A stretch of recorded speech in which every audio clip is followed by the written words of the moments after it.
Welcome to Influential Entrepreneurs, bringing you interviews with elite business leaders and experts, sharing tips and strategies for elevating your business to the next level. Here's your host, Mike Saunders. Hello and welcome to this episode of Influential Entrepreneurs. This is Mike Saunders, the Authority Positioning Coach.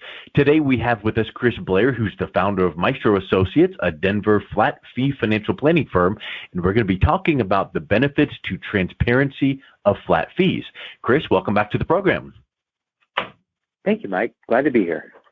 Yeah, I'm looking forward to talking with you because I know that anytime, like when you take a test or a quiz and it's like true or false, all the time, this, and you're like, oh, cool, I don't even need to read the rest of it because whenever you say all the time or every or never, then it's like you can't ever say that. So I want to talk about this benefit to transparency of flat fees because I also realize on the other side of that thought that it's not the best choice 100% of the time for 100% of the clients. So I want to get your thoughts surrounding that. So get us started with, I guess, first of all, what are flat fees in financial planning world? Well, in the financial planning world, an advisor who is working with clients on a flat fee basis is essentially providing services for a stated fee, a stated, open, transparent fee, whether it's hourly, whether it's annual, or in our case, monthly or quarterly, it doesn't really matter. There is a stated fee and there's a stated list of services that are being provided that can be very limited into asset management. It could be far broader and looking at more comprehensive planning. It can be anything. But I think one of the major differences there is on the part of the advisor, there's not an incentive necessarily based on product sales or asset management to do anything untoward, if you will. In other words, they're not going to be making a recommendation that's going to benefit them financially. They're looking at it from a more neutral role where, in theory, they are working in the best interest of the client. Yeah. And, one thing I always stay engaged in, and when I'm hearing, people like yourself talk, I'm like, okay, that makes sense. Ooh, that makes me think of something which is, the old saying that when people pay, they pay attention. So I want to make it clear that we're not talking about, this is not free financial advising. You're paying a fee. It's a flat fee. It's transparent. And you want to make sure that there's skin in the game on both sides of the equation, because if you're getting free advice, air quotes, how good is that advice? Well, now you're saying, you know what, there's fees. It's the world we live in. You pay fees, but they're fair, they're transparent, and they're flat. So I think that's a really great point to keep in mind. Yeah, anytime you see the word free, there's always something behind it. There's always another intention, whether it's to direct you towards something that does generate income. It's just a way to get people's attention. But you're exactly right. What we find is that if you either offer things for free or for a very low fee, they don't have the same incentive to follow the advice. And that's what we're doing, is giving advice. And how about this? I'm sure that you watch Shark Tank, and it's one of our family favorites, and you hear all of the sharks say this. Oh, so you want X number of dollars for the 1% of your company? It doesn't incentivize me to get out of bed and work for you. So, you have to have that balance. There has to be that from both sides of the equation. When you pay attention as the consumer, but then also you want that advisor to go, you know what? I'm going to dig in and I'm going to put together a plan that is spectacular for you. And so now I want to kind of, drill into the word transparency. It reminds me of the commercial. I forget which airline, but it was like transparency, like airline fares, because there's all the fine print and all of the little, nuances of whatever the case is that gets confusing. So is there in the realm of flat fees, is there some confusion that when you guys say transparency of flat fees, you're helping to clear that up? There is. I think there's also at the same time a misunderstanding of what people are being charged by a traditional advisor. Mm-hmm. And that's where the flat fee, I think, becomes more valuable. What most people don't recognize is that when they're in a 401k, when they've got an IRA at any financial institution, when they've got a brokerage account, any type of account, there are fees. And sometimes those fees can be huge. Yeah. Those fees can be non-transparent. Even professionals have a hard time determining exactly what fees are being charged. But the more layers you put into any type of investment, the more fees there are, and the less transparent they may be. We have clients that have accounts where there are fees stated on a statement, and the client still doesn't have any awareness that they're paying anything. The thing that shocks me the most is to talk to an adult who works with a financial advisor and says, I don't pay anything.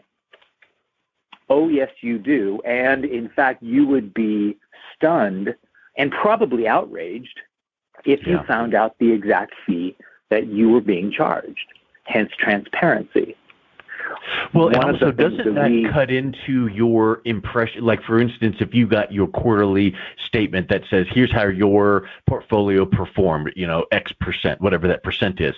But then that's the top line, number. And if I'm thinking correctly, then all the fees come out and then your net performance return is a lot lower. Kind of like in business, it's like, yay, where revenues were $1 million, and that sounds great. But then if you had 1.4 million in expenses, oh, well, that's not all that great. Oh, yeah. I mean, how many times has a financial advisor or an investment group talk about beating the market? Yeah. And they beat the market by 1%, but then they've got a 2% fee for the benefit of beating the market by 1%. So in fact, you lose 1%. Whereas right. if you go with an index, you actually attain the market. It is crazy to think that in money management, which is what most advisors are compensated based on, there is a complete disconnect in a lot of ways between what the advisor is charging and what the client is in fact getting, or what even they think they are getting. And so that tends to be a challenge when talking about flat fee, because here we are coming in with a number that we know is, first of all, based on a far broader, more comprehensive planning strategy rather than just money management. In fact, money management may not be part of it if they are a real estate investor or a business owner or just simply don't have securities. But so many of them look at that and say, well, but I don't pay anything in my money management, or I only pay a tiny amount. But that tiny amount might only be part of your overall fee that you're paying. And you just people don't have an awareness of it. So that tends to be one of the bigger objections that we get from people who, when they first hear about flat fee, they like the idea of transparency, but they think they're not paying as much. But when you really dive deep into it, our fees might even be half of their overall money management fee, and yet we're doing 2, 3, 4 times more work. And I think that I'm sure that this has come up before where someone has said that to you and you said, hey, that might be the case. Let's just take a quick peek. So let's take a look through this, statement and that, and then you start digging in and it's like, take a look at this and take a look at this. And they're like, oh my word, my eyes are opened. And it's just the thing that sticks in your mind. That's what stuck in their mind, which was, oh, it's only this. And when you then show them, it's kind of like our cable bill, our phone bill. It's like all these lines and fees, and you just look at them going, I don't even know. So I think that that's a really interesting thing. There's times where you come in dramatically less, but are providing dramatically more value. And that's just a common situation that we find. One other area is that so many times people think their financial advisor is their financial planner. Maybe their financial advisor offered them a financial plan when they first engaged with them, and that could have been many years ago. That financial plan is still being relied upon by the client, even though the financial advisor doesn't remember even doing it. It was used as an inducement to get the clients to invest. That financial plan is now inaccurate. It's got inaccurate assumptions There is a certainty to uncertainty in what happens in our lives. Many things have changed, and yet the client is still relying on this plan that may be completely outdated. So what the client is actually truly receiving from the advisor is purely money management advice. There might be a few, and I'll use air quotes, value adds being thrown out there. We'll do this, and it doesn't cost you anything. The minute that advisor doesn't have to do that, they don't feel they need to do that to keep you as a client, is the minute they drop that service. That's just something that they're trying to do to keep you engaged, especially if the markets aren't cooperating. And that's a really good point. And in fact, it brings me to my next question or point here, because in researching this talk today, I found something online where it was said, while a fee-only financial advisor is directed by the fiduciary standard, you should still consider the quality and nature of the advice, because there's the possibility that the fee-only relationship might ignore simpler investment strategies, even when appropriate, because it decreases the value or need for their services. So my interpretation of that is, it's like, oh, well, if I'm paying you all of this and all you said was to do this one little simple thing, I've heard of that before. Why am I paying you? So what is then let's dive deeper into that. How is that now interpreted, and what should people think about that? I think that's a very valid point. I think everything that is being offered needs to be judged on the value that the client is receiving. If the client is, in fact, receiving simplistic advice and they don't feel like they're being listened to, that's problematic. Doesn't matter what you're paying, even if you're paying very little. As a flat fee advisor, let me be very blunt, we are not purely flat fee advisors. Part of the thing we find with clients is that if there isn't help in many cases on implementing part of a financial plan, part of a recommendation, many times those things will not get done. A recommendation to improve an insurance situation, to improve a portfolio. Many of our clients do their own investing, but many of ours don't, and they actually love the fact that they can call us and get everything solved with one phone call. They don't have to call us, talk to us, and then call another party or jump online and get it done there. They like the fact that they can come in and we can take care of it. So we are technically a hybrid, but we just don't charge very much on the money management because that's not our bread and butter. That's just, we charge for what we do for the client, which is a very small percentage of the overall work. But we get things done. And that, in the end, is what our clients seek. It's making progress towards that ideal life that they set for themselves. Because people I don't have any, there's no right way. There's no single right way to do this, by the way. Yeah. Well, and I would venture to say, if we were to line up the like a little synopsis overview of 10 of your clients, and with bullet points under each one of their names and pictures to see what their needs were, what their lifestyle is, what their retirement plan. Everyone is different, and then every model might be. So, in other words, what you just said is exactly right. And it's expected. There's not a cookie cutter template. Here you go, next. Here you go, next. You've got to ascertain that by developing that relationship and learning about the client. And that takes a high level of brain power for you just to be listening and engaged to what they're needing and go, okay, here's what we need to do. You said you want to accomplish this. Here's what we need to do here. Now, let us know if you want us to implement that or you're good to go on your own.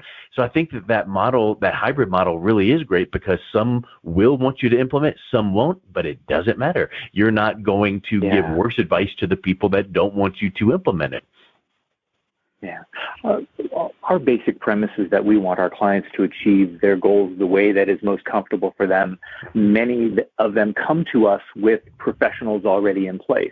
A money manager or financial advisor, an insurance professional, estate planner, tax professional, and that's fantastic. We play well in the sandbox. It's for those clients who either don't have them or where they find that their professional isn't doing what they expect, are not essentially doing a truly professional job, that we then will intercede and look for other alternatives.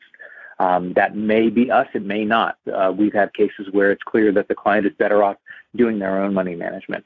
That's great. We had no problem helping them achieve that. And again, making sure, kind of looking over their shoulder. They're paying us a flat fee to kind of look over their shoulder and make sure they're doing everything right. Make sure they're considering everything as they attempt to achieve their goals. Yeah. It makes me, one of the things you were talking about when we were unpacking the layers and levels of fees and all of the things that maybe, clients don't think of, makes me think of the other model out there of assets under management, AUM, where the advisor might say, oh, we get paid when your portfolio grows, so we're incentivized to grow your portfolio. But also, if there's zero growth, they're still getting paid on that. So can you compare the assets under management versus flat fee a little bit to help clarify? Because I think people will hear that as well and go, well, is that the same thing? Yeah, it's not the same thing, and it really comes down to scope of focus. Our focus is on a broader picture of the client's values, goals, attempting to help them achieve their ideal life, but it can cover so many different areas of financial planning, estate planning, taxes, insurance, money management is part of that. Someone who is charging based on assets under management is solely focused on money management. They know that that's all they're being compensated for. And generally, what we are finding today, especially with so much competition in the industry, is that advisors are lowering their fees.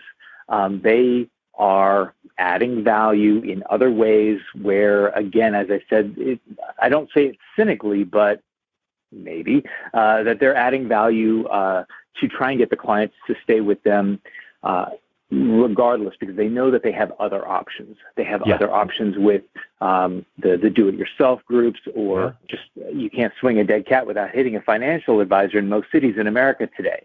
So I just think that there are so many choices.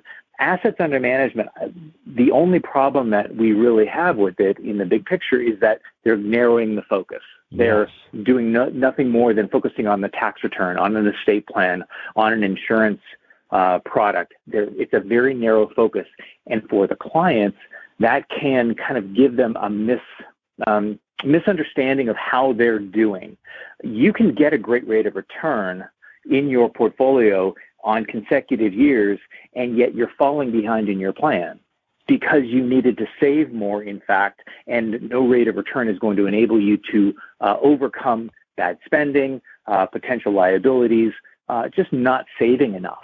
There are so many ways that we can fall behind, and most assets under management advisors, they just care about getting the rate of return because they know that that is how they're being judged. And we all do it. That makes a whole lot of sense.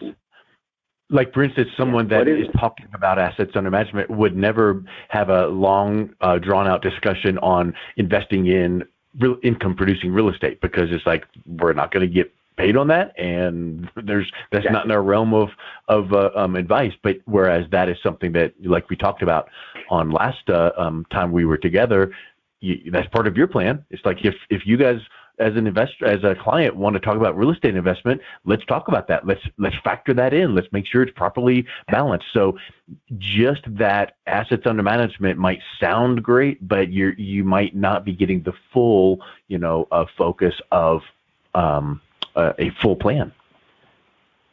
I have met advisors with very well-known firms who have such a belief in securities. There is no other asset class that is better than securities.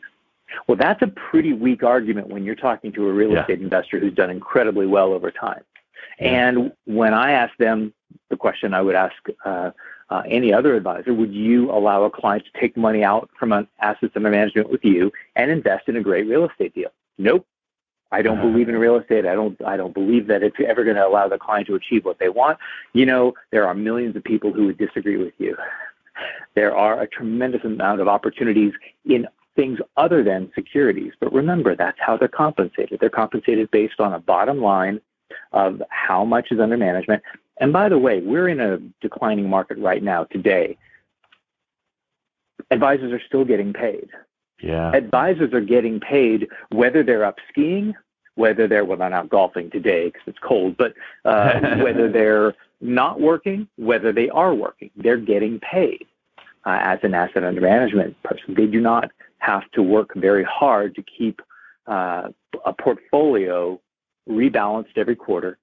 Computers pretty much do everything, so it does not take much time to manage assets. What are they doing? They're either, as I said, they're either out having fun or they're finding new clients. Yeah.